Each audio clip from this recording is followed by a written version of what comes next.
Good morning, everyone. Thank you for joining us today for the Wilson Center Latin America program's presentation of a project reviewing U.S. assistance to the Northern Triangle between the years 2014 and 2019. Before we start this morning, I'd like to thank first Cindy Arnson, the director of the Wilson Center's Latin America program, for enthusiastically supporting this project from the very beginning, as well as for her insights along the way. I'd also like to thank Anders Beal, Oscar Cruz, Annalise Gilbert, Beatriz Garcia Nice, and others on the LAP team who both helped launch the project and brought it in for a landing under these trying circumstances. I really want to give a special thanks as well to David Holliday and the Open Society Foundations and Eric Olson and the Seattle International Foundation for providing the support that made this project possible in the first place. They were very generous, both with their time and with their network of contacts, and are among the best analysts of events in Central America that I know. As well, I'd like to thank the authors who are with us on this presentation today.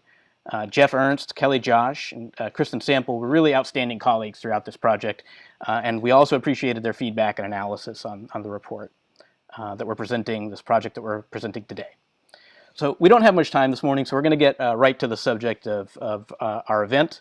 The project that we're presenting today, this look back at U.S. assistance to the Northern Triangle, I proposed it because of my experience in 2014 as a member of the National Security Council staff under President Obama, where we dealt with the migration, the mass migration event that is very well known today. It was really characterized by the presence of so many unaccompanied minors. When that happened, there was a real understanding that what we had done prior to that event in Central America, despite billions of dollars in assistance and very significant assistance across multiple administrations, it really was not sufficient to deal with the deep-seated challenges that we saw in the region, and that in fact had gotten worse in many cases. That was the height of a lot of the violence that we were seeing. So the strategy that the United States developed in 2014 was meant to provide a framework for a massive increase in funding in development aid, really geared to deal with the kinds of problems that went beyond security cooperation that had characterized the period of U.S. assistance right before that. We were very lucky, or I was very lucky, that CARSI had been thoroughly studied by another team at the Wilson Center, including under the leadership of Eric Olson, who I was also very fortunate enough to have join me for this study as well. It's unusual in government service to have a chance to look back critically at an event or an initiative with which you were intimately connected. And what I was really hoping to accomplish, as I said to Cindy when I proposed it, was to prepare a guidebook that I wish we had had in 2014 of what works and what doesn't in terms of promoting positive change in Central America. I think the information that we were able to develop over the course of dozens of interviews over the last year really provides a basis for a productive discussion on what we've learned from practitioners, what we've learned from beneficiaries, what we've learned from people in and out of government who were involved in the implementation of U.S. assistance that was implemented as a result of that strategy developed in 2014. So it's easy to look at the region today and be discouraged. And in some ways, it feels like we've gone backward rather than forward, despite the extraordinary work of thousands, really tens of thousands of people in Central America and in the international community to improve conditions on the ground. Look, the fact is that the violence and the poverty and the corruption that are at the heart of so much of what is wrong in the Northern Triangle feel like they are as entrenched as ever. The recent natural disasters and the political upheaval in the region continue to highlight the vulnerability of Honduras, El Salvador, and Guatemala. Now, I would argue, though, that we've made real progress in this period.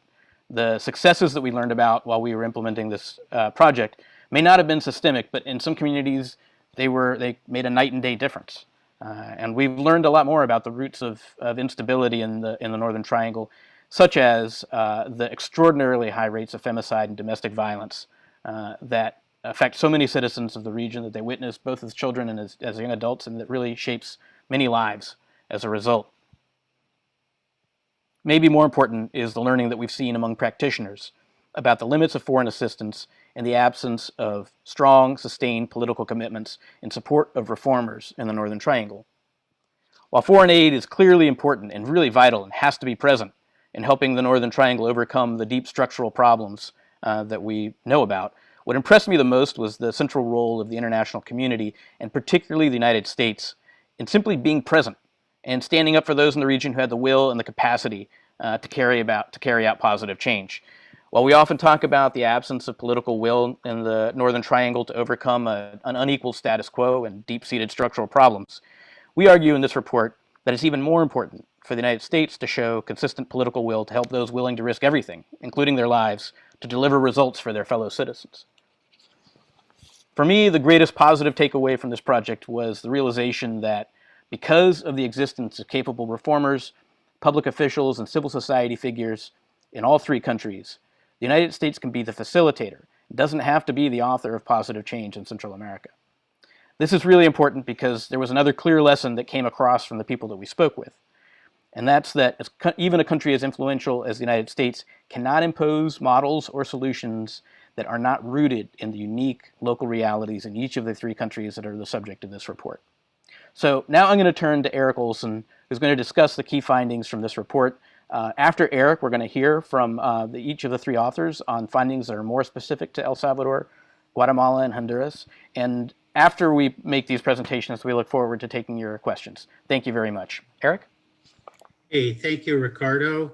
I'm just delighted to be here with you to present this work that took many months and the efforts of many people. I want to thank particularly Cindy Arnson and Anders and the whole production team there at the Wilson Center, and of course their stellar AV team that's helped produce this event today. It's always terrific to work with them, and I've enjoyed our collaboration immensely, especially with you, Ricardo, given your extensive government experience and firsthand knowledge of the region.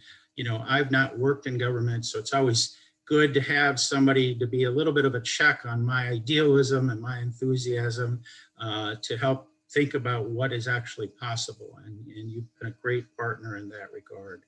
And of course, I'd be remiss not to thank my good friends and colleagues at the Seattle International Foundation, people like Paula Hurtado that's helped promote this event, John Watcher, who read this report early on and gave great feedback, and our former executive director, Arturo Aguilar, and our founder, Bill Clapp, all of which supported my involvement in this project with my time and our own resources from the foundation. So it's been really a collaborative effort, and I've enjoyed working with this enormously. The point I'd like to move to right now, it has to do with the main findings of our report. There are 7 findings in total, many subpoints that support those findings. I can't go into all of them for obvious reasons now, but let me just focus on 2 of them that I think are especially relevant right now as we're entering in a new era in U.S. Central America relations. Not only do we have a new administration coming into office in January, but they have vowed to rethink those relationships and priorities, keeping in mind the political vulnerabilities in the region and the unique challenges posed by the pandemic and these 2 devastating Category 4 hurricanes that blew through the region just recently. The first priority I wanted to focus on, or key finding, I'm sorry, is that improved democratic governance must be at the center of U.S. priorities in the Northern Triangle. It's not the only priority, but it has to be a top priority. One of the lessons from the period we studied was that the U.S. tried to do too many things all at once and had limited resources and did not do, in my estimation, sufficient prioritizing of the needs in the region. The main impediment to sustained, broad-based economic growth and improved security in the Northern Triangle is the deep structural challenges related to corruption and weak democratic governance. The absence of strong democratic governance exacerbates the problems of crime and violence, poverty and inequality, and undermines educational opportunity and basic health care, among many others. So putting that at the center is enormously important. But at the same time, agreeing that weak democratic governments undermines other priorities in the region leaves us with the perennial question of how do we address the lack of political will in the region when legislative branches in some countries and government ministries and others seem to be in the control of corrupt officials bent on protecting their own privilege and less concerned about the well-being of the people they are supposed to serve. Now, that's a central challenge for us, but we believe that lack of political will to address structural impediments is not terminal or not static. We can address that problem by utilizing a variety of tools at our disposal, diplomatic, working with civil society, and seeking other means to building political will. That's something that we've learned how to do and can do with the correct strategy. Let me give you an example. We focus on the work of both the anti-corruption mechanisms in Guatemala, the CICIG, and the MAXI in Honduras. These were hybrid models that brought together local actors, local government, and the international community and multilateral bodies to work together to make progress in combating corruption. They all had shortcomings. There were all lessons learned from their experience, but they also contributed in a very important way to dealing with the problem of corruption and impunity in their countries and help, frankly, build some political will for greater reform. Secondly, I think it's really important, and Jeff Ernst really hit on this in his report on Honduras. It's important for us to remember that there are very capable reformers and very smart and dedicated public servants and civil society leaders in Central America. Sometimes we start with the assumption that people are incapable, don't have the willingness to do things, but in fact there are a number of excellent partners, sometimes in the Attorney General's office, sometimes prosecutors, sometimes judges and civil society. And we need to reach out to them and make sure that we're providing them not only the technical and financial support, but also the political support they need to continue their work in this context of weakened government and corruption. And finally, on this point, I think it's really important that we have a sustained engagement by US diplomacy with political and economic elites in the Northern Triangle to encourage their active support for fighting corruption, impunity, and support for governance reform. That interaction, that diplomatic connection to these other actors is extremely important to build out the political will around reform in the country. Finally, I think in just a couple minutes that I have left, I want to also touch on a few things we mentioned regarding US development assistance and aid delivery. There's a great long treatment of these issues in the report, and I encourage you to look at it. But let me just hit on a couple of issues. One, we agreed that US assistance is enormously important, especially now in the midst of the COVID and hurricane crises. Aid is essential and needed, and we reject the notion that all aid is wasted and useless and should be cut off. But at the same time, we also recognize that we need to be more strategic in our thinking about aid. We need to be clear about what our priorities are and can't be caught up solely in an argument about the amount of aid that goes to the region. Whether it's 4 billion or 10 billion or 2 billion, the important thing is not exactly the amount. It has to be enough to support a strategy. Establishing metrics based on outcomes, not solely on inputs, is essential. we tend to fall into the problem of counting the numbers of trainings or the numbers of community centers that are built with U.S. assistance. And we need to shift that focus much more to what are the indicators of a change in behavior or outcomes with our U.S. assistance. And then finally, let me just touch on a couple more issues. It's essential that we support for foreign aid in Central America be driven by a long-term commitment with bipartisan support. This was accomplished in 2015, 2016 through 19, as we found that there was widespread bipartisan support in Congress for the U.S. strategy for engagement in Central America. And that kind of sustained bipartisan long-term support is essential so that we don't start and then stop, begin an initiative, then pull back. That's the kinds of things that are most damaging. And finally, we make a number of observations about aid delivery and important reforms that should be made. This would include more partnerships with Central American civil society to build their own capacity to become direct recipients of U.S. assistance, less unhealthy competition between international implementers and local organizers, and strengthening the learning process for U.S. assistance program, accepting as positive learning experiences in instances where objectives were not met.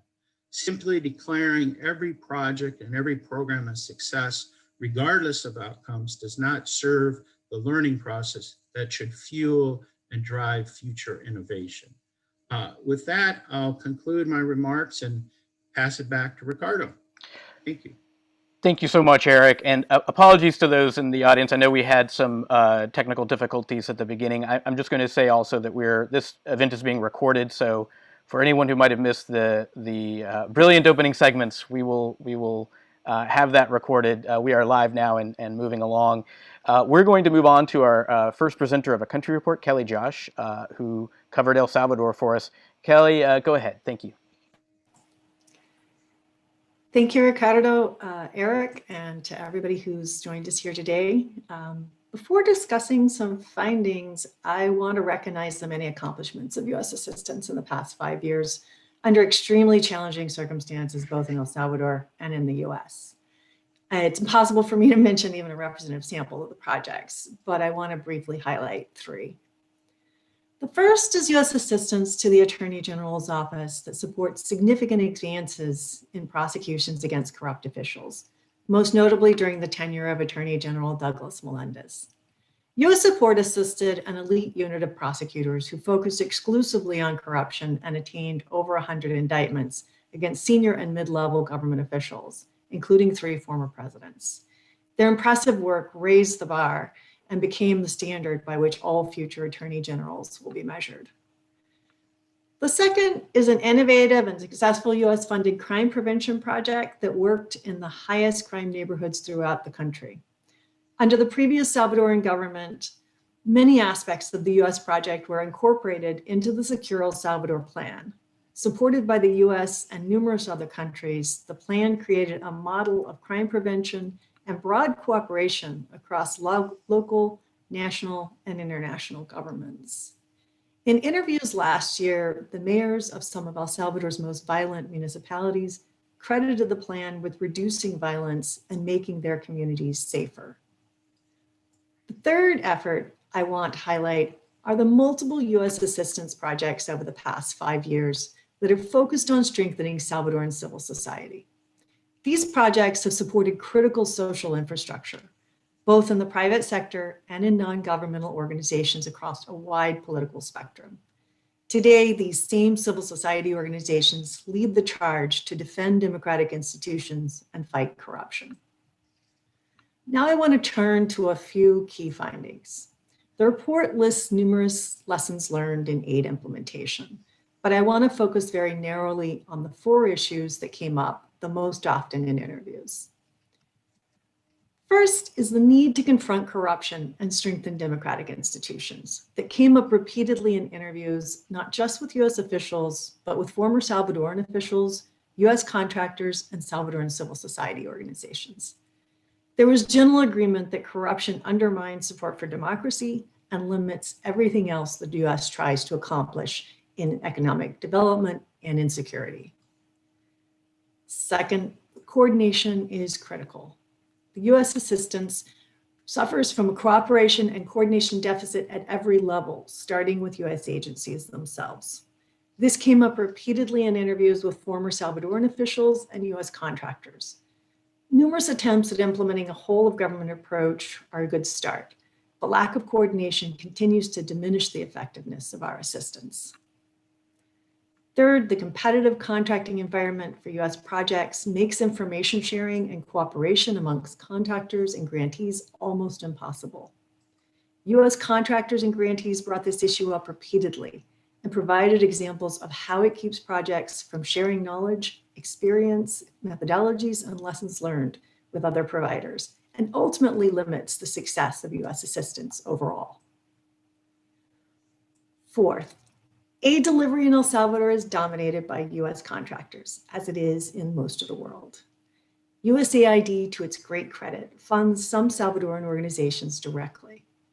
More US assistance projects should be planned with and delivered through Salvadoran organizations, not only because of their greater and more nuanced understanding of the context, but because building stronger civil society organizations strengthens the social infrastructure for reform that will endure long after assistance has ended. US assistance continues to have an important role to play in El Salvador.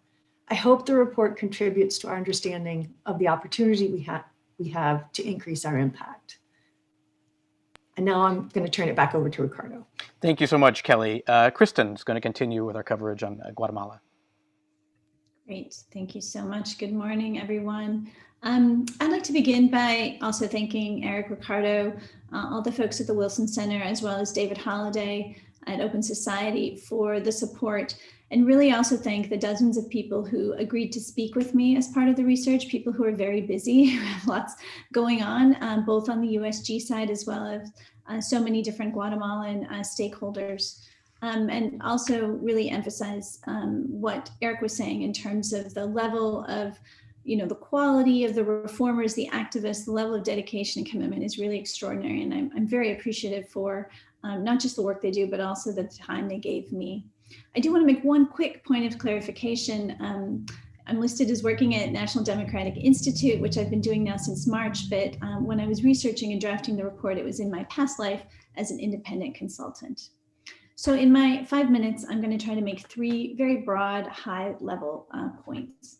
First of all is to underline, circle, put in bold, add a couple of exclamation marks to the point that Eric was making and that Kelly also made in terms of governance. And I would say democratic governance because that adjective matters. Democratic governance is at the heart of Guatemala's challenges and should be at the heart of USG assistance.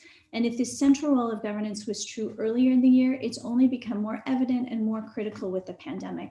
And at its core, the ability of a country, Guatemala, or really any country, to respond and eventually recover from COVID-19 is going to depend on the quality of the democratic institutions and processes.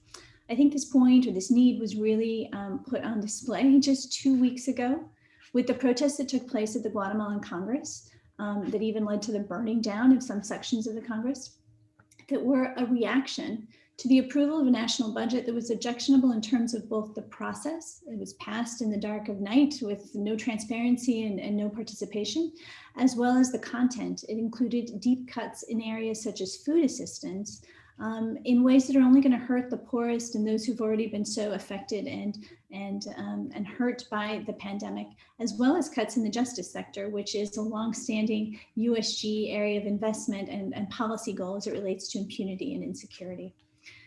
So the second point is, assuming you agree with this, that this idea that democratic governance is the key that's needed to unlock other policy goals, be it security, drug interdiction, human development in the highlands, then what are some of the quick lessons that we can pull out in that democratic governance space? And I'll focus on CICIG as an example, since it's probably known to many of you.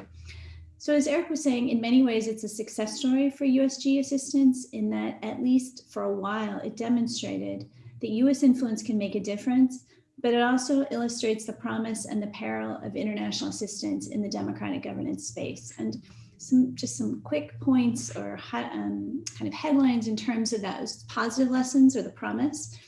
It took time, it took consistent support, it took years to create CICIG, and then it took years for CICIG to begin to pay real dividends, 6 years or more into its mandate. And if you look at the life cycle of a typical USG funded project, it might be 3, 4, 5 years at most. So it would have taken at least 2 project cycles for CICIG to begin to really start to deliver on its promise. Another lesson was the need for the financial support, but obviously the political capital was equally or even more crucial to its success. The donor coordination, as others have mentioned, it was not an America-only sort of initiative. It was obviously something that was, created or invented by civil society and reformers in the country, but that enjoyed broad support of bilateral donors, and then of course was implemented by a multilateral organization. And again, that civil society engagement, it was civil society that with their ingenuity and creativity came up with the idea for this pioneering effort that was CICIG, and that helped to maintain it for so many years through advocacy, information sharing, organizing, and providing a counterbalance to certain elite sectors.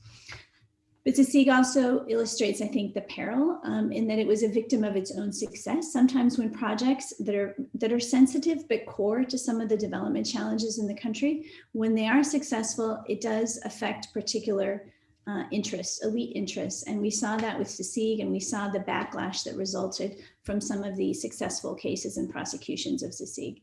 And so what does that tell us? I think it highlights how important it is that for these projects that are really getting at these core challenges to conduct very careful monitoring of the context, including the social media space, to ensure that there are strategies, proactive strategies and protections in place for the individuals who are really putting their lives on the line, as others have said, for these efforts. Having strong communication strategies, including rapid response and very proactive countering of disinformation, which is now such a reality in so many of the different key development projects or governance projects that we see. And also that consistent diplomatic pressure support, which of course was unfortunately lost in the CICIG case when there was when the bipartisan consensus diminished as it relates to the USG position on CICIG. So this brings me to my last point, which is sustainability. USG assistance focuses a lot on sustainability. It's often a criteria for project selection. It's a key part of USAID's principle of the journey to self-reliance. And it certainly makes a lot of sense. The idea of sustainability is hard to argue with. I would say, however, that the journey, both the criteria of sustainability, that demand for sustainability, as well as the journey, needs to be applied flexibly.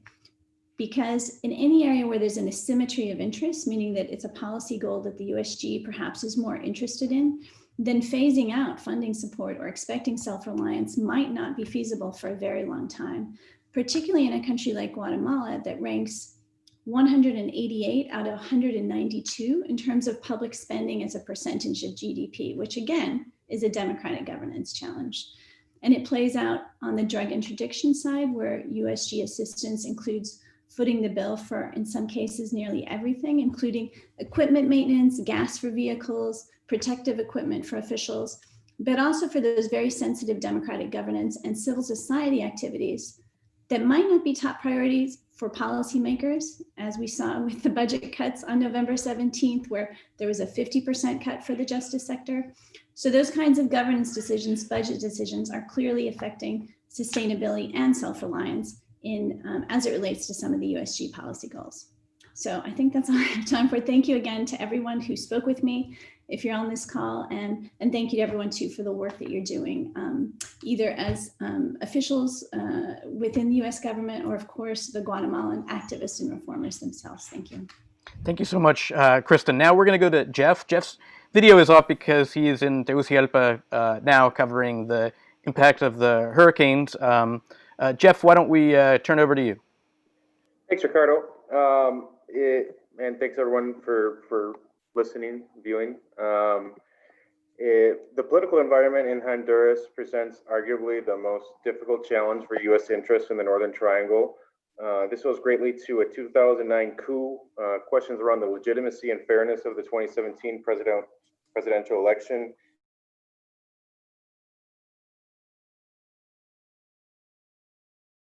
a lot of damage to its reputation in Honduras and also had a negative effect on program outcomes.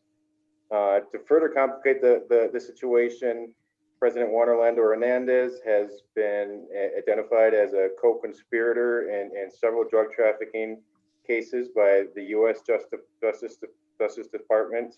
His own brother was convicted of drug trafficking by U.S. prosecutors last fall.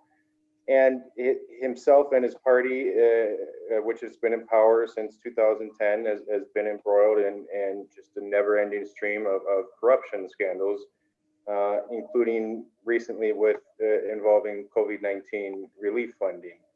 I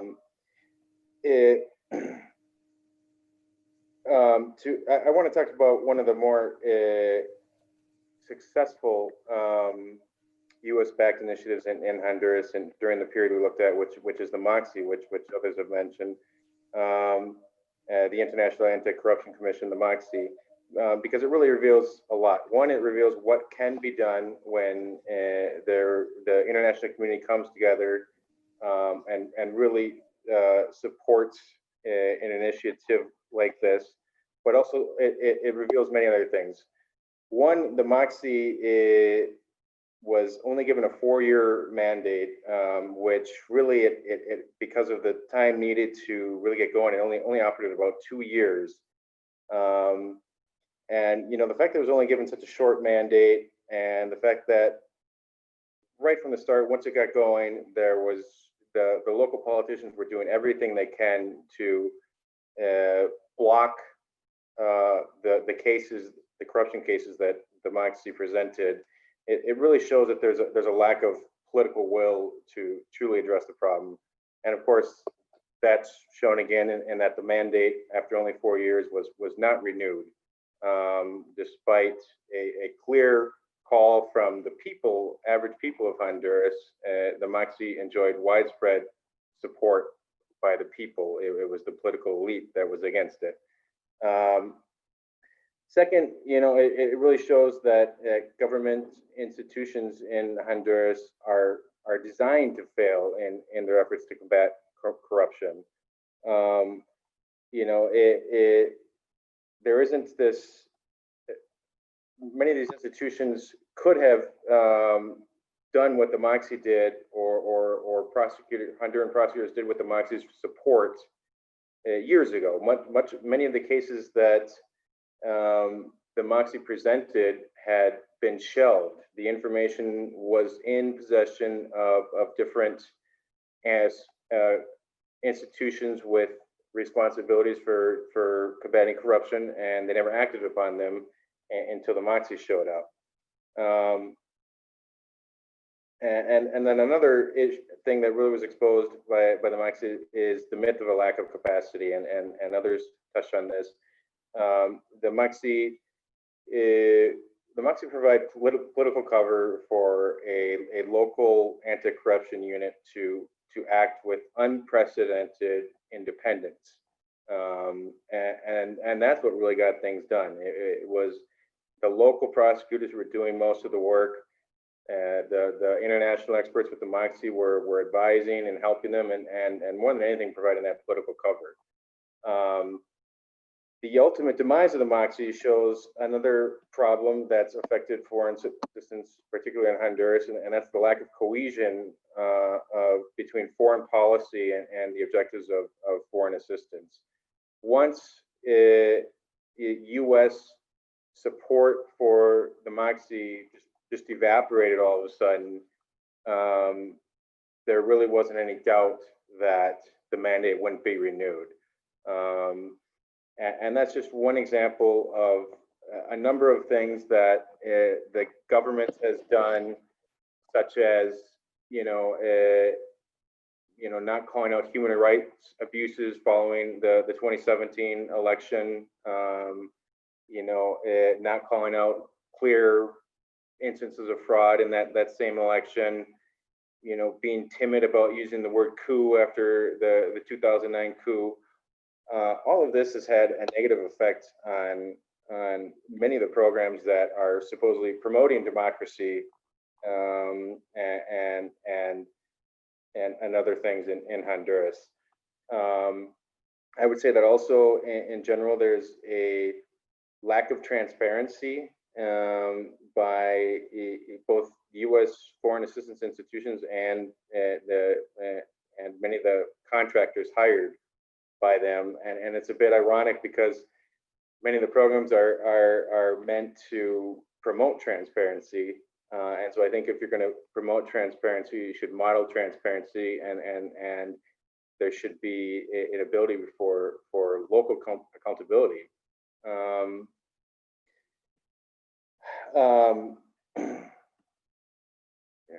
how am I doing on time? I think I'm pretty much out of time. So I'm just gonna, I'd like to That's just right. quickly on the hurricane effect, which Honduras was the most affected by the recent two major hurricanes that passed through, and that's going to set a lot of these programs back. You know, unemployment. There's going to be almost 900,000 people unemployed thanks to the pandemic, and now these two hurricanes. Hundreds of thousands have lost their homes. Billions of dollars in damage and economic losses. And now we're going to need to see more emphasis on food security and other initiatives to definitely combat climate change. And I'll end with that. Thank you very much, Jeff. So just a few minutes before, a couple of seconds, for those of us, or for those who were watching the report at the beginning, just a quick 1-minute recap of the key findings of the report. Again, this is all being recorded, and the recording will be released right after this, but just ahead of any questions, we wanted to make sure that that our listeners, our watchers, had a chance to see some of these key findings that Eric reviewed.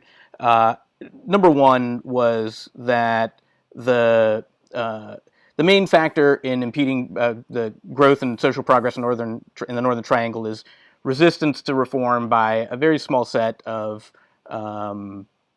actors, but very powerful actors in the political and economic spheres, and frankly in organized crime, with a deep stake in maintaining the status quo, which makes governance issues really the central and really the most important area of work for any donor working to improve conditions in the Northern Triangle.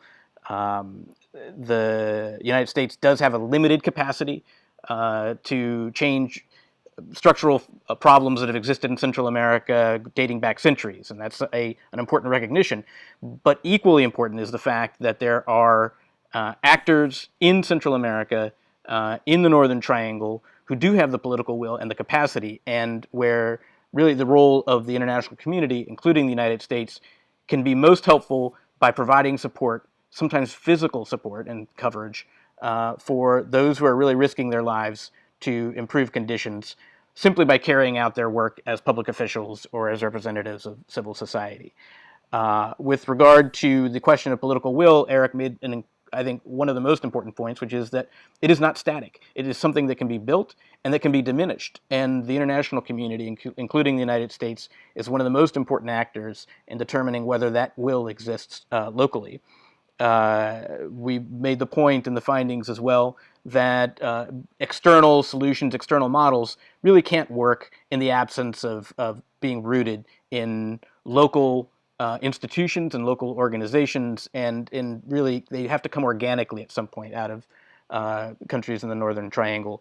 Now, obviously, as was covered in the country reports and by Eric, the 3 different models of anti-impunity missions and anti-corruption efforts that we saw during the last decade in Central America provide models for future efforts as well. If they were imperfect, they certainly were among the most successful anti-corruption initiatives ever seen in Central America and really in Latin America in the last several decades, and that was crucial. In terms of security cooperation, one of the key findings in the report is that focus on particular indicators like homicide statistics, while important, were not necessarily indicative of overall improvement in the way that citizens experienced crime. Certainly, it's true of how people experienced gang violence and gang crime throughout the Northern Triangle. At the same time, it was very important to highlight that many of the practitioners noted that improvements in the homicide statistics generally tracked with improvements in other areas of improved security conditions. So there's some debate over that element.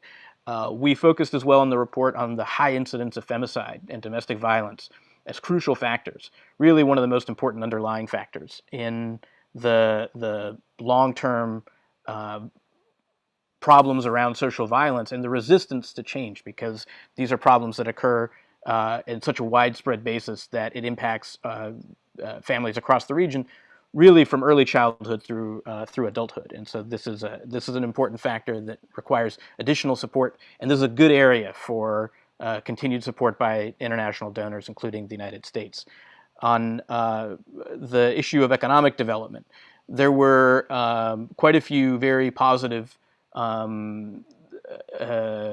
remarks around the role of the MCC in providing support for the development of strong institutions within certainly El Salvador and to some extent Honduras that were counterparts to the MCC that also provided lasting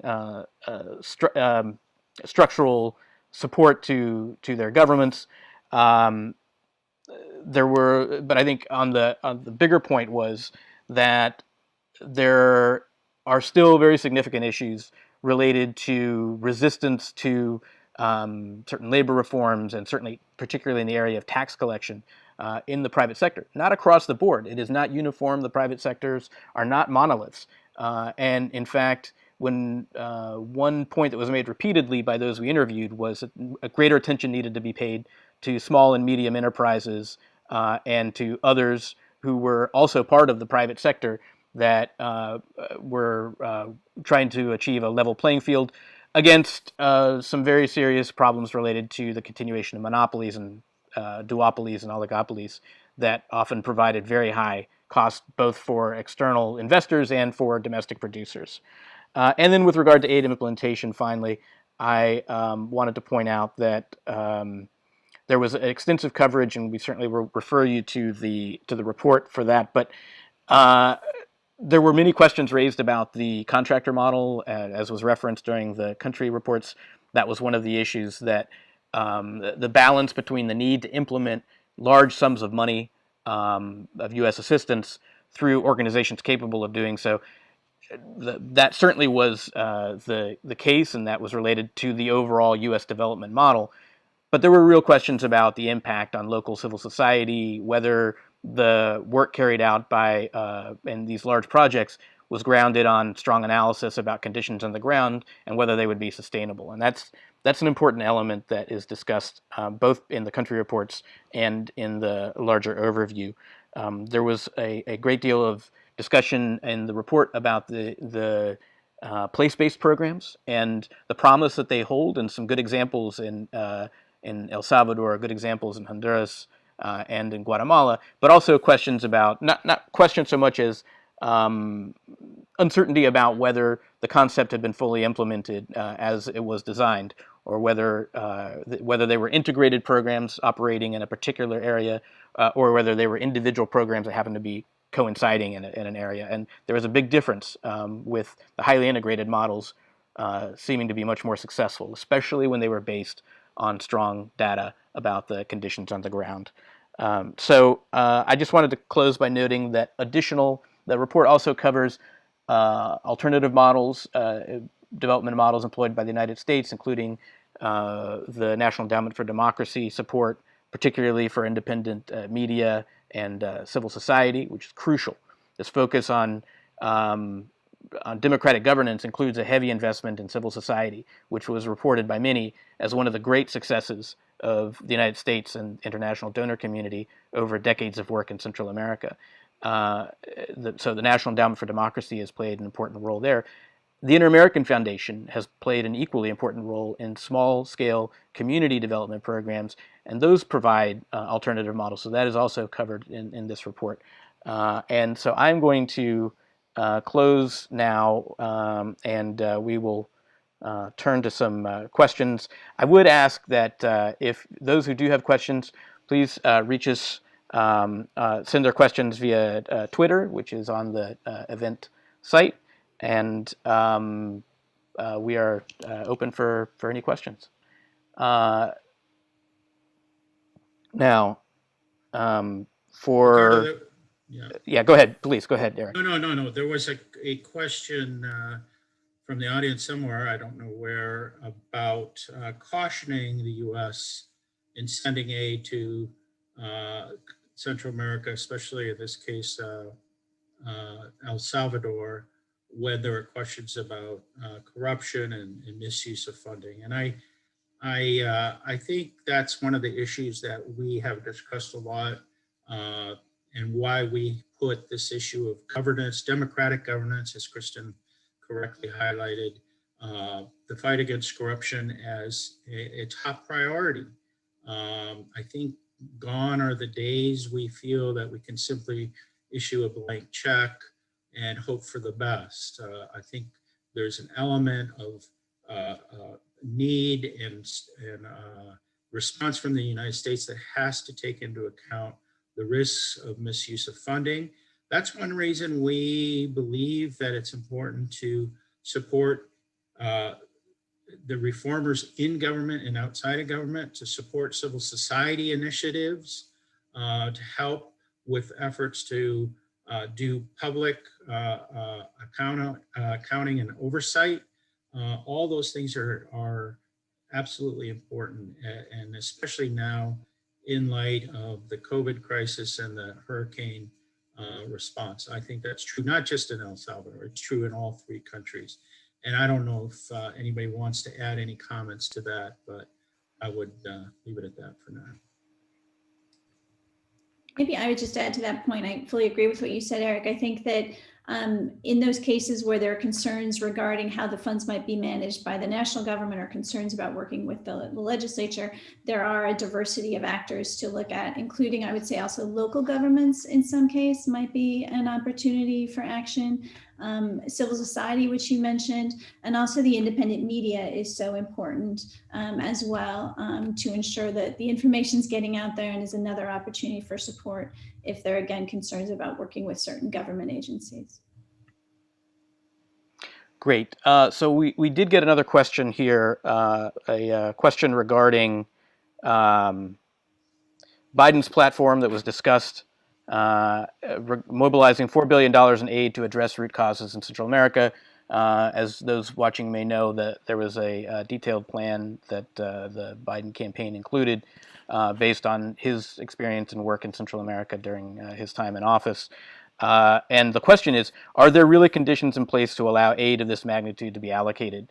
And I would say others can certainly chime in. One of the points that emerged during our interviews was the difficulty of having to focus on the movement, the implementation of such large-scale funds in the absence of what they would describe as absorptive capacity in the region. What that really meant was you didn't have the structures in place to be able to quickly spend that money if it all was in the form of short year, in other words, 2 or 3 year money that needed to be spent during a very limited period without the proper, or without the organizations on the ground capable of implementing that the projects involved, the projects being funded in a way that would be sustainable. So certainly money could, if you're talking about straight development assistance, I think that would warrant caution.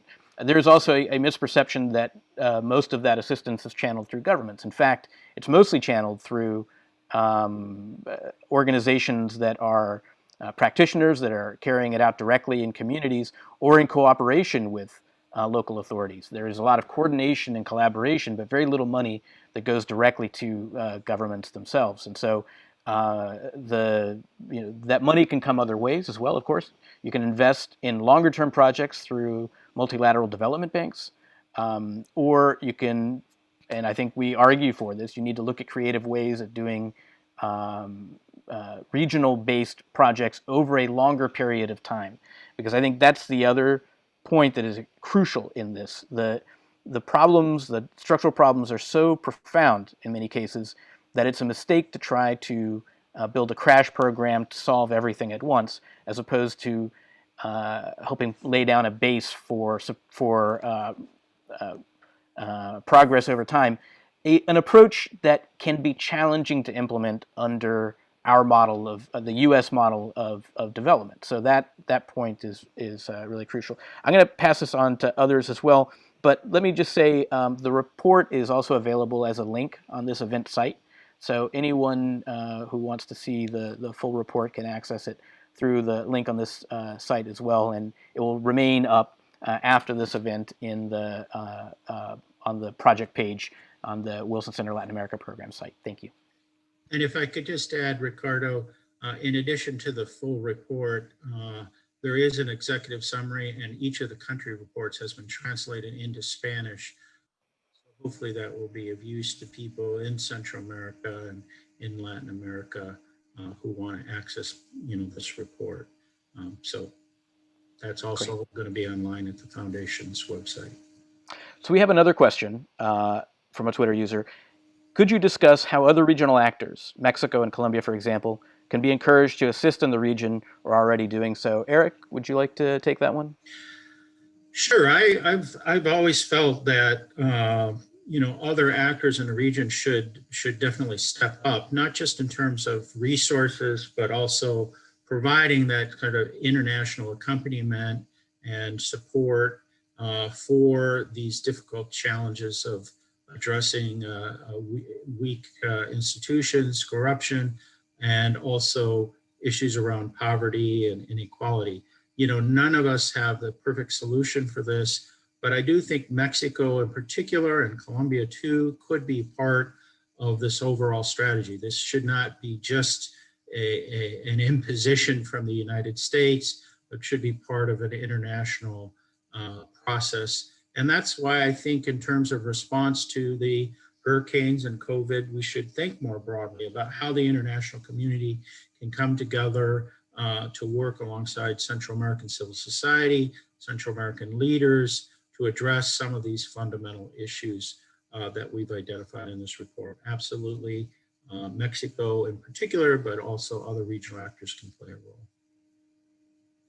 So I'm going to see if one of our other authors can take this next question. It's a question regarding the CICIG and MAXI.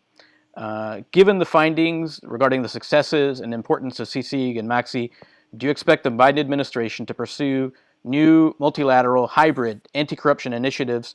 And if so, what might they look like? So I'm going to ask if, I don't know who wants to jump in, but I think this question of are new models possible, or can there be some adaptation of what existed before, I think is an important one. Is there anyone who, Kelly or Kristen, or want to take that one? I'll take it. I think there's a lot of support locally in the region for bringing something back, but of course, learning from past lessons and improving upon it. One of those lessons would be you got to have a mandate longer than 4 years. If you're going to make this huge effort to put something together, it needs a mandate that's going to outlast at least a presidential term at a minimum. I would say a minimum 10 years, with a bulletproof mandate of 10 years, where no local politician that comes into office could get rid of it. And also working more and more to strengthen local capacity, which both the CICIG and the MAXI did, but it was something that was still definitely left undone, would be my perspective. I would just add very quickly on this. To me, what's remarkable is not so much that these efforts were stymied or dismantled eventually, but that they succeeded for as long as they did, because they were working against very long odds and old ways of doing business, and very powerful interests that they dealt with despite the risks to the people involved. Again, the key point here is that there were individuals and entities in the three countries that were actually capable of carrying this out. All they needed was external support. And external support meant political support and in some cases physical support, not the technical level of information. They were not creating the capacity in the organizations that existed.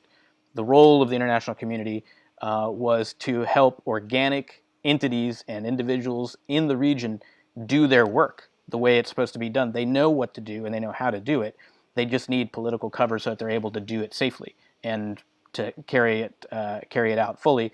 And as Jeff said, it's got to be, having a longer mandate is connected to being something that happens within existing national institutions, because it has to also have the legitimacy of not being an outside solution, but a domestic solution with international assistance. I would just add that I think in general, the notion that we would somehow, the Biden administration or anybody would recreate CSIG or MOXIE seems very remote and unlikely. And I think there's probably good reason for that. However, in the context of the hurricanes and COVID and the need for urgent response, it may be possible to create an international regional mechanism that includes some of these important elements of oversight and accountability and work together between the international community and people in these countries to ensure that the money that's urgently needed for communities and people is used the way it should be. The CNA, the National Anti-Corruption Council, and ASJ in Honduras have both on their own played really important roles in ensuring that money designated for COVID response is reported and audited and reported on very serious problems of corruption. That kind of mechanism is not only possible, but essential if they're going to address and respond effectively to the current crisis in the region. So we have time for one last question, and that is, given the obstacles posed by that small set of economic actors to anti-corruption governance and reform, does the United States have to do more to build a stronger bilateral and multilateral donor coalition to condition all non-humanitarian aid on an end to those obstacles by those actors? So we've got just a couple of minutes. I'm going to take this one, and I think the answer is yes. And another important finding is that even though we focused obviously on U.S. assistance in this report, we are by no means the only actor. In fact, this issue of greater collaboration between U.S. assistance and those also undertaking the work, both domestically in the countries themselves and other actors in the international community, those are the best formulas for success. That is what works most effectively, is the collaborative work where the individual responsibilities on the development front are shared, but also divided to make use of the best available resources. And what we heard consistently from other countries, representatives of from other donor organizations, was that where the United States was present and working as part of this larger group, there was a much greater chance of success, both politically in dealing with governments that sometimes treat different donors in different ways, depending on how, what the nature of the relationship is. But also because there was a much greater understanding and sharing of information about what was happening at a local level. The United States has enormous resources, but there are great resources both locally in civil society and in other elements of the international community. So look, I'm just going to have a minute here. I wanted to make sure everyone had a quick chance to. We've got literally 1 minute, and I just wanted to say thank you to everyone. Eric, I don't know if you had any final points. Oh, you're muted. No, I just appreciate it and encourage people to go and take a look at the report and the executive summary and whatnot, because there's so much richness there from the individual country reports that we can't really communicate in this kind of format and this quickly. So everybody did a terrific job, but please go take a look. And this is stuff to be thinking about in the context right now. Kelly, Kristen, Jeff, I really want to thank you so much for all of your input and your work throughout all this period and for bearing with us through pre and post COVID or during COVID. So I really appreciate how much you have contributed to this project, and it's been a great honor to work with you on this. Thank you, Ricardo. All right. Thank you, everyone. Thanks for joining us today. And we look forward to further discussion. As Eric said, the report is available, and we look forward to feedback and to also remarking this is the beginning of the discussion from our perspective. And we hope certainly that there will be other events and other opportunities to look at our findings and to offer feedback that would help us make it better in the future. So thank you so much. This is really important, and it really does contribute to improving lives. And so thanks to all of you who are out there doing that today, both in the region and in the international community. Thank you very much.